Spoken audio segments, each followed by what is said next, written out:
मिठियाणी में रिपोर्ट कर रहा है ज़वार सैयद जुल्फ़िकार अली शाह। सिंध प्रेस क्लब मिठियाणी पारा Pakistan federal union of journalist Naushahro Feroze के सदर ज़ाहिद अली कायम खानी के हथा शमूलियत जो ऐलान किया वियो। उन मौके ते नौशर फिरोज़ में आयल यूनियन ऑफ जर्नलिस्ट वफ़द जंहिंमें सदर Zahid Ali Qaimkhani, general secretary Mazhar Ali Khaskheli, finance secretary Ghulam Murtaza Tagar, press secretary Ikhtiar Ali Solangi और executive committee chairman Zahid Ali Rajpar शामिल हुआ।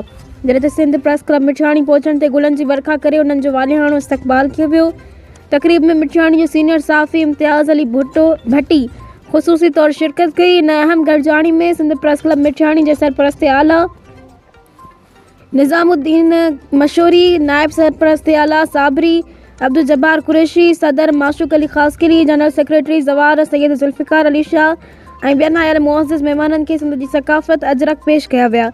तक़रीब के ख़िताब कंदे union of journalist Naushahro Feroze के सदर ज़ाहिद अली कायम खानी चयो त असां माज़ी खां वठी अॼु ताईं रुगो ॻाल्हियुनि ताईं महदूद न रहिया आहियूं, बल्कि सहाफ़ियुनि जे हक़नि ऐं तहफ़्फ़ुज़ लाइ हर वक़्तु मैदान में मौजूद रहंदे हिन सिंध प्रेस क्लब मिठियाणी जी टीम के यूनियन ऑफ जर्नलिस्ट में शमूलियत करण ते भलीकार चयो।